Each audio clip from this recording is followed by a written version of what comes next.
Hey, what's up? Welcome back din sa ating channel dito sa Malts TV. Alright, so tayo nagbabalik ulit mga babayan at yun ay pag-uusapan natin ang mga balitang ating nakalap, no? At eto mga kababayan, 40 barko ng China ang nasa Escoda Shoal na po, no? Nako po, delikado to mga kababayan dahil eto po ay nasa loob ng ating West Philippine Sea o territorial waters natin at ito po mga kababayan ay napakalapit na po, no, diyan sa Palawan. Okay? So ito naman pong barko ng PCG ay tutulungan na rin po, no, ng Philippine Navy at pupwesto na rin po diyan para mapigilan po itong mga illegal na ginagawa ng China, no, diyan sa ating katubigan.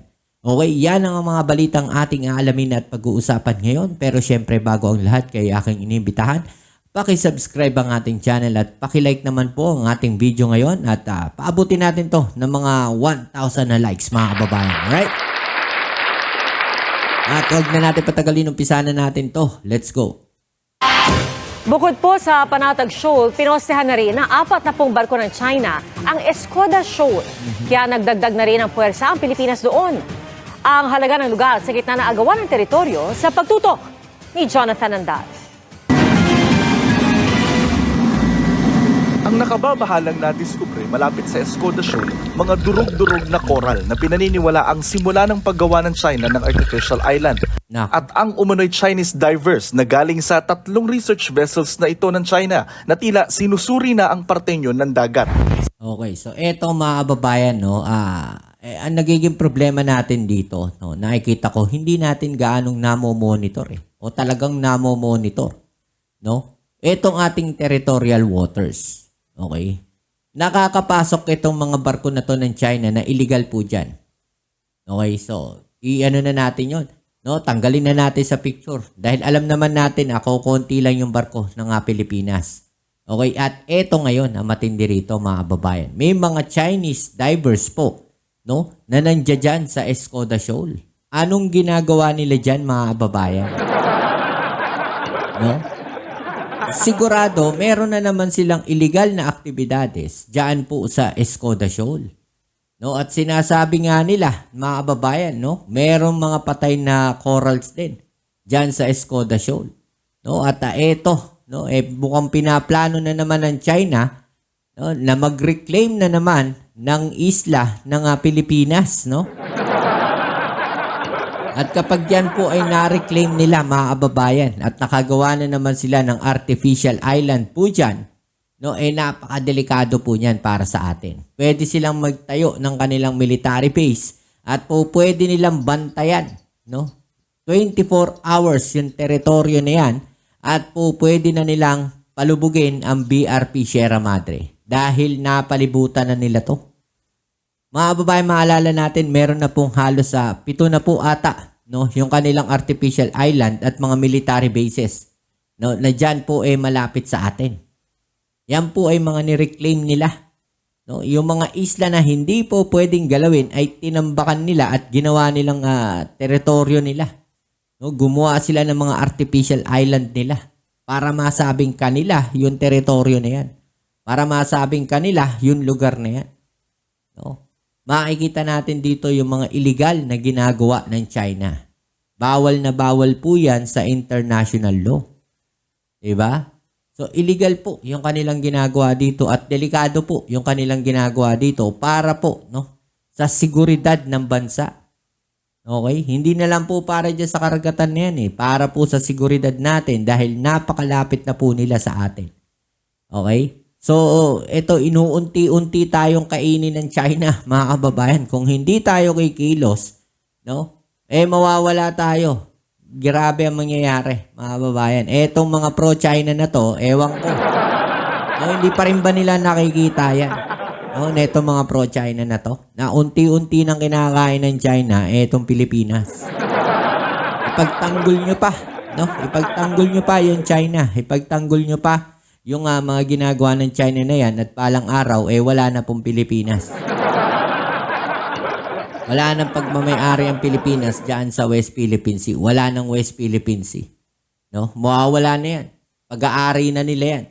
Okay? Hindi na tayo makakapangisda dyan. Hindi na tayo makakagalaw ng malaya dyan. Okay? Tuloy natin. Sandamakmak na Chinese vessels din ang namataan dito ng Philippine Coast Guard, halos 4 na po. Kaya ang Philippine Navy nagpadala na rito ng barkong pandigma. Ang Philippine Coast Guard naman, 1 buwan nang hindi tinatanggal doon ang pinakamalaki nilang barko para pigilan ng China na gumawa roon ng isla. Nagdadive pa rin sila, but I don't think that they are still continuing their efforts of doing illegal reclamation. Our mere presence there have already deterred the People's Republic of China in continuing their illegal reclamation. Okay, so ito nakikita ko dito siguro dapat ang ginawa ng Pilipinas dito, no? Pinaikutan, no, yung Escoda Shoal. Okay, so kung may mga barko pa tayo na maliliit diyan, pwede na siguro natin ipwesto, no, dito sa area na to, no, para ma-barricade na natin 'yan. Okay, so yung pwesto kasi nitong isang barko natin nasa likod po ng Escoda Shoal, mga kababayan, no? Yung Escoda Shoal, ayan lang, yung mga barko ng China, 4 na po, nakapalibot sa Escoda Shoal. Okay? So, siguro tayo dapat mas nandun tayo sa tabi ng Escoda Shoal, mga kababayan. Okay? At nababarikadahan natin yung area na yan. Diba? At yung Philippine Navy, nandito naman sa parte na to ng PCG, yung pwesto niya. Yung Philippine Coast Guard, yun yung nasa unahan. Okay? So, para napapalibutan talaga natin. No, napagpapatrolyahan natin yung Escoda Shoal na yan. Nababantayan natin yung Escoda Shoal na yan. Dahil pag nakuha nila yan, wala na. No? Wala na. Tapos na tayo dyan.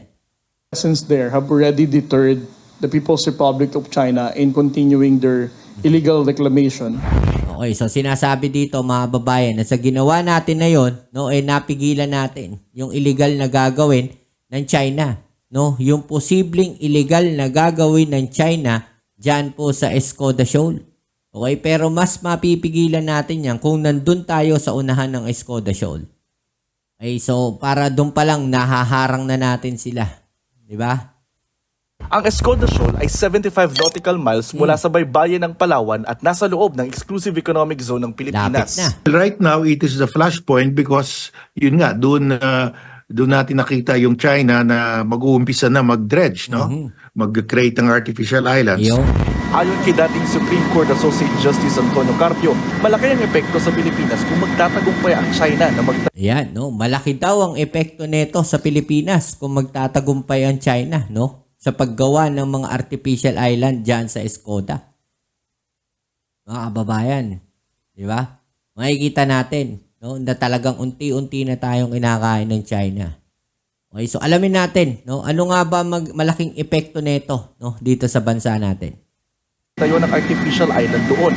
May outpost sila, pwede nila bantayan 24 hours a day yung Yun. Reed Bank. Reed Bank is rich in gas. Ang estimate natin, 2 to 3 times larger than Malampaya. Yung Malampaya supplied us for about 25 years with gas. Yung gas dyan, 2 to 3 times larger.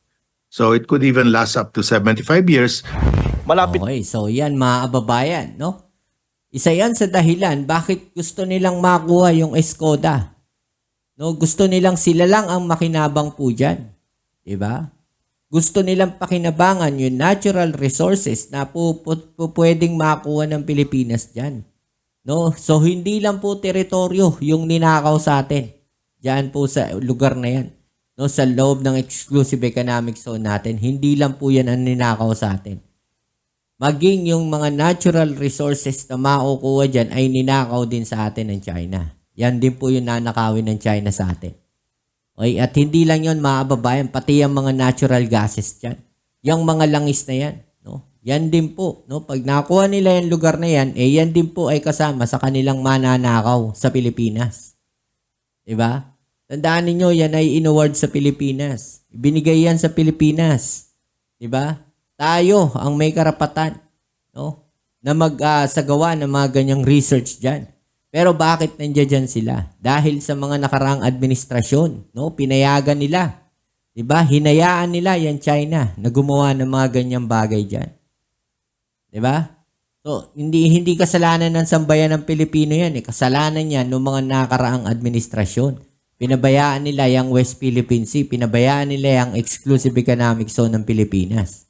Diba? Pinabayaan nila yung AFP na siya dapat nagbabantay dyan. Okay? So, wala na. Mawawala na sa atin ng tuluyan yan. Kung yan ay makukuha ng China. Mabuti na lang yung administrasyon natin ngayon ay matalino, no? At babantay sila maigi diyan sa West Philippine Sea para hindi yan makuha ng China. 'Di ba? Pilipino ang makinabang diyan. Oh. Ngayon, ano sasabihin na naman ng mga pro-China na yan? 'Di ba? lang din ang Escoda Shoal sa Ayungin Shoal kung saan nakasadsad ang BRP Sierra Madre na may mga sundalong Pilipino na hinahatiran ng pagkain at iba pang supplies. It will be easier for them, no, na tuluyang harangan ang ating resupply operation sa Ayungin. Katabi naman ng Ayungin ng Mischief Reef kung saan may base militar na ang China. Diba? May base militar na ang China, no? Malapit sa Ayungin Shoal. Kung makagagawa ang China ng isla sa Escoda Shoal, mapapagitnaan na nila ang Ayungin at BRP Sierra Madre. Sa tingin natin, ginagawa nila is quiet encirclement. And at the same time, para mapalubog din nila yung BRP Sierra Madre na nandun sa Tecon Thomas Shoal. Hinihingan namin ng pahayagan China pero nauna na nitong itinanggi na nagtatayo ito ng artificial island sa Escoda Shoal. Ayon sa Asian Maritime Transparency Initiative, 7 isla na ang nagagawa ng China sa West Philippine Sea mula 2013. Karamihan, tinayuan na nila ng base militar. Yan, mga kababayan, no? Dito, talaga naman, wala na eh. No? Wala na tayong magagawa dyan. Kung hindi na lang magbantay tayo na makapasok sila sa talagang territorial waters natin. Diba? So, kailangan talaga bantayan na natin, no, yung mga isla na yan. Dahil pagka yan po ay nakuha pa nila, mababaliwala yung paglaban natin sa kanila, sa China. No? Pinaglalaban natin yung teritoryo natin. Pagka yung Escoda Shoal na yan, hindi pa natin nabantayan, mawawala na talaga sa atin lahat yung lugar na yan. Dahil makokontrol na nila yan. No? At yan po ay kasalanan ng mga nakaraang administrasyon. Okay, ang ginagawa lang ng administrasyon natin ngayon ay sinusubukan, no, na protektahan kung ano pa yung meron tayo. No, at ipinaglalaban pa yung mga teritoryo na ninakaw ng China sa Pilipinas. Okay, so kayo anong masasabi nyo dito sa mga balita na to? I-comment down nyo dyan sa ibaba ang inyong mga opinion na atin yung pag-usapan. Alright? So yan, muli maraming salamat sa lahat ng mga patuloy na kasuporta dito sa ating channel. At kung bago ka pa lang, please don't forget to subscribe, like, share, at comment dyan sa comment section. Kita-kits tayo sa ating next video. Ito muli ang inyong Kuya Mobs dito sa Mobs TV. Peace. I'm out.